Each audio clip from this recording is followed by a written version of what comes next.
하나님 말씀 디모데후서 4장 1절로 8절 교독하겠습니다.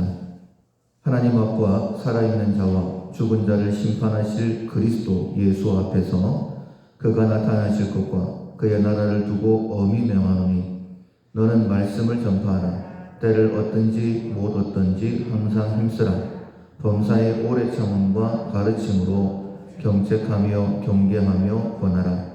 때가 이르느니 사람이 바른 교훈을 받지 아니하며 귀가 가려워서 자기의 사욕을 따를 스승을 많이 두고 또 그 귀를 진리에서 돌이켜 허탄한 이야기를 따르리라. 그러나 너는 모든 일에 신중하여 고난을 받으며 전도자의 일을 하며 네 직무를 다하라. 전제와 같이 부어지고 나의 떠날 시간이 가까웠도다. 나는 선한 싸움을 싸우고 나의 달려갈 길을 마치고 믿음을 지켰으니 이제 후로는 나를 위하여 의의 면류관이 예비되었으므로 주 곧 의로우신 재판장이 그날에 내게 주실 것이며 내게만 아니라 주의 나타나심을 사모하는 모든 자에게도니라. 아멘. 시작한 것을 끝낸다 라는 제목으로 함께 은혜의 말씀을 나누겠습니다. 5월 우리가 훈련하고 있는 품성은 철저함입니다. 목표를 이루기 위해서 빠뜨림없이 최선을 다하는 품성입니다. 실천상 오늘까지 8가지인데 동기를 점검한다, 일을 계획한다, 낱낱이 기록하여 빠뜨리지 않는다, 세세모까지 주의를 기울인다, 기억할 방법을 만든다, 책임 맡은 일을 주의 깊게 관리한다, 그때그때 치운다, 시작한 것을 끝낸다입니다. 완벽하게 끝맺음을 한 분이라고 하면 단연코 예수님이십니다. 십자가 위에서 다 이루었다라고 그렇게 선포하셨습니다. 성도 중에서는 바울이지 않을까 이런 생각이 듭니다. 오늘 본문의 6절에 보면 전제와 같이 내가 벌써 부어지고, 전제는 여러분도 아시는 것처럼 제사 마지막에 포도주를 부어서 이제 다 끝났습니다 라고 그렇게 선언하는 예식과 같습니다. 떠날 시간이 가까웠다 라고 이야기할 때에 이렇게 고백을 하죠. 나는 선한 싸움을 싸우고 나의 달려갈 길을 마치고 믿음을 지켰다. 이제 후로는 나를 위하여 의의 면류관이 예비되었다. 이렇게 고백하고 있습니다. 많은 믿음의 선진들 중에서 이렇게 하나님 앞에 설 준비를 다 했다라고 고백하는 사람 많지를 않습니다. 그렇다면 바울은 어떻게 이런 삶을 살 수 있었을까? 원래는 사울이었죠. 핍박자였습니다. 교회를 박해하는 박해자였습니다.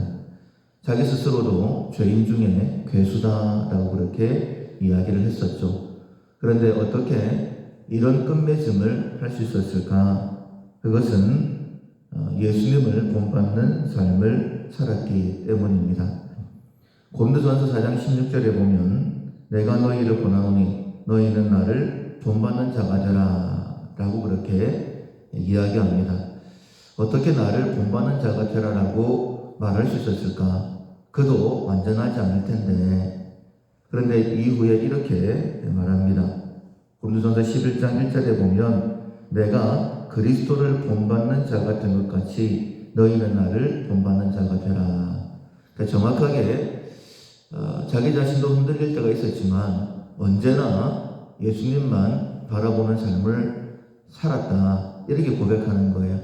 나는 예수님만 바라보고 나아가고 있으니까 너희들이 나를 바라보면 나를 본받는 자가 되어지면 너희들 역시도 예수를 본받는 자가 되어진다. 그런 마음으로 담대하게 나를 본받는 자가 되라 라고 그렇게 이야기할 수 있었던 것입니다.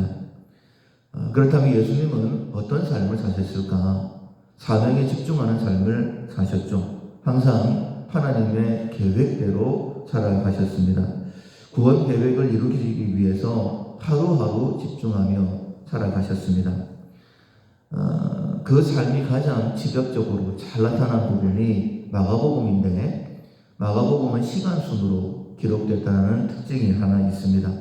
마가복음 1장부터 한번 보시면 예수님께서 얼마나 체계적으로 사역하셨는가 하는 것을 알 수가 있는데, 마가복음 1장 1절에 보면 하나님의 아들 예수 그리스도의 복음의 시작이다. 복음을 먼저 말씀을 하시면서 첫 번째 사역이 9절에 보면 요한에게 요단강에서 세례를 받으셨다라고 말씀을 하십니다. 세례는 우리가 알고 있는 것처럼 우리의 모든 죄를 짊어지시는 사역의 첫 발걸음이죠. 그리고 12절에 보면 성령에 이끌려 광야로 가서 시험 받으셨다. 첫 번째 전투에서 사단과의 싸움에서 아담이 실패했던 것을 승리로 장식을 하시고 첫 사역의 발걸음을 떼시는 것입니다. 17절에 보면 제자들을 부르시죠. 나를 따라오라. 내가 너희로 사람을 낳는 어부가 되게 하리라 라고 말씀을 하십니다. 그리고 첫 번째 기적이 30절에 갈릴리 가버나움 안식일에 갈릴리 가버나움에서 회당에 들어가 말씀을 증거하시는 것으로 시작이 되는데, 그때에 귀신 들린 자가 나 귀신 들렸습니다 라고 그렇게 자기 선언을 하고 그 사람에게서 나오게 되죠. 이게 첫 번째 기적이고, 바로 예수님께서 베드로의 장모의 열병을 고치십니다. 그리고 날이 새고 난 다음에 수많은 사람들이 예수님께 나와서 병고침을 받게 되어지죠. 이 일을 통하여서 예수님께서는 우리의 무거운 짐, 우리를 자유케 하시고 병을 고치시는 분이심을 우리에게 말씀해 주십니다. 그리고 40절에 보면 나병 환자를 고치시죠.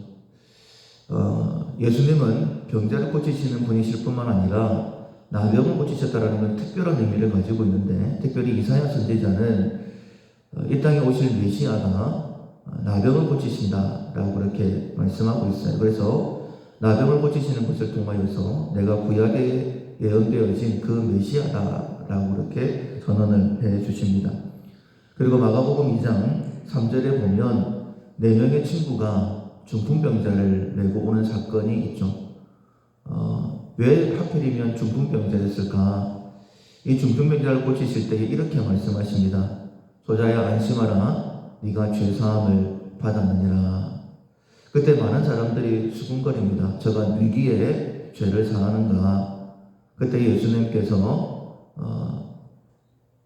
네 죄 사함을 받았다라는 것과 그리고 침상을 걸고 걸어가라는 것 중에 뭐가 더 어렵겠느냐?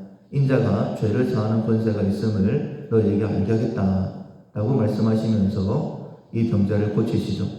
그래서 중풍병을 고쳤다라는 것은 무엇을 말씀하시냐면 예수님께서 죄를 사하시는 권세가 있는 줄을 우리에게 알게 하시는 사건입니다.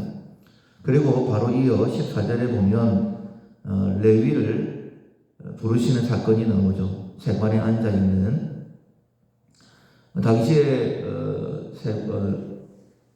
세리들은 죄인들이다라고 그렇게 사람들이 인식을 했습니다. 내국노라고 생각을 했고, 그리고 레위를 부르시고 난 다음에 레위의 집에 들어가서 식사하실 때에 수많은 죄인들이 와서 세리들과 죄인들이 와서 함께 식사를 했습니다.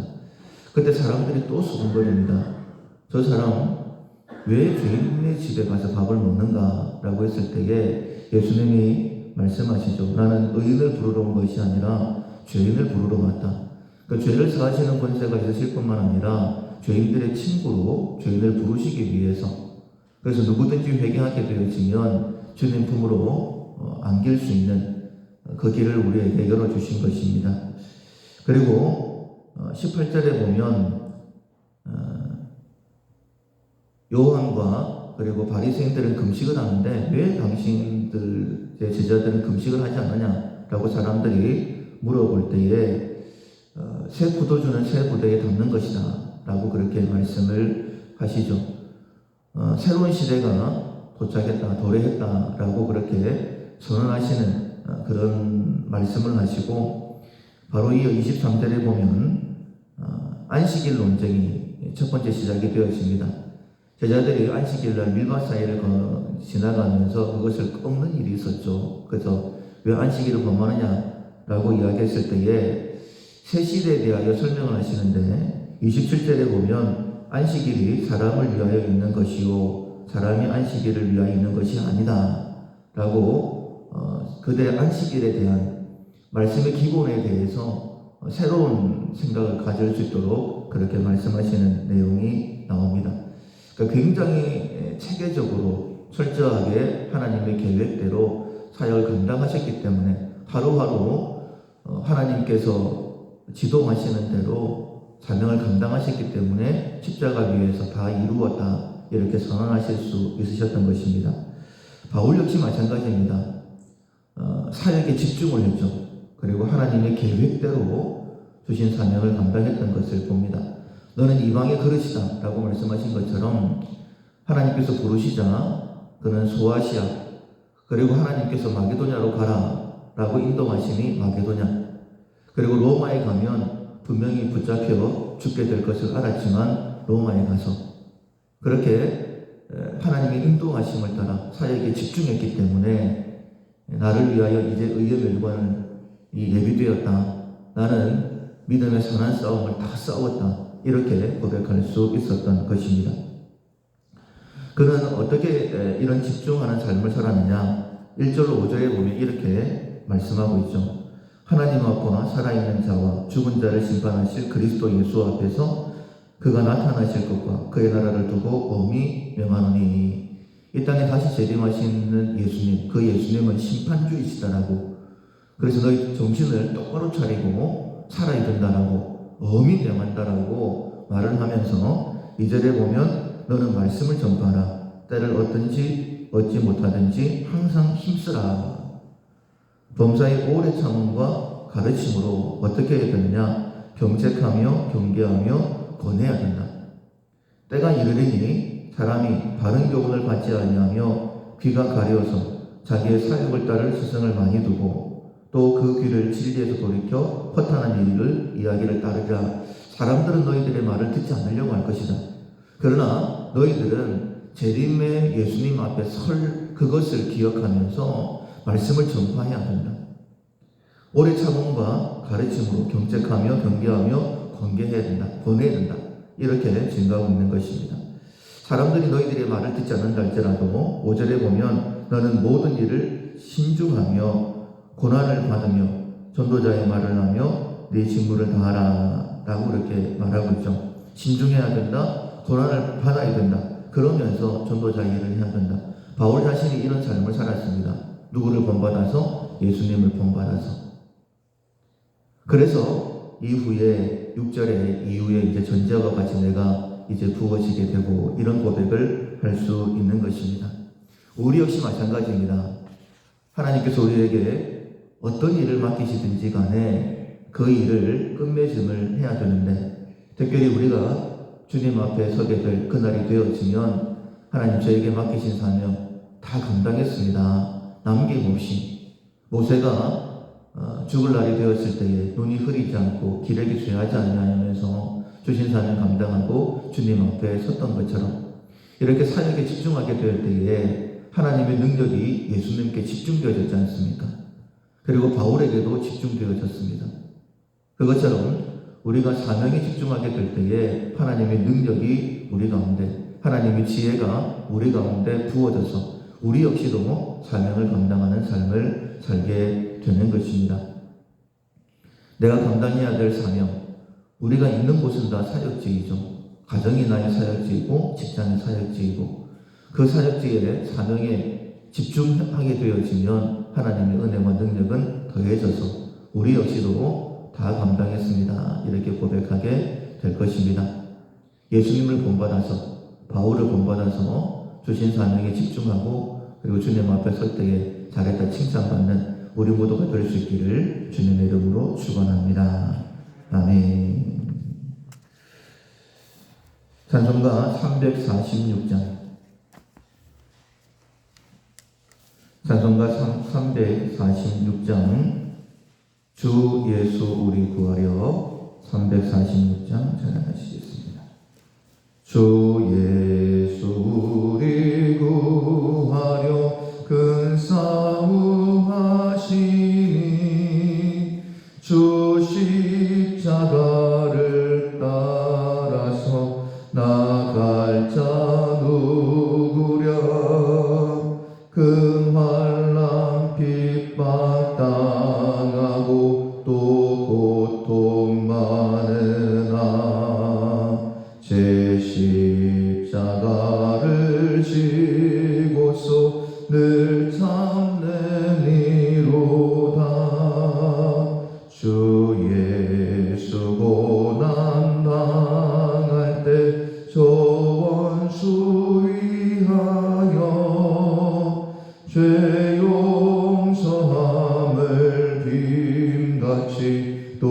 높일 자 누구랴. 저 순교자가 죽을 때 그 원수 사하고 제 영혼 부탁했으니 주 따르니로다. 저 택함 받은 사도들 주 성령 받은 후 그 환난 고통 당할 때 다 참고 이겼네. 그 험한 고난 넘어서 저 천성 갔으니 주 예수 믿는 우리로 본받게 하소서. 아멘. 말씀을 기억하면서 먼저는 자기 자신을 위해서 기도하겠습니다.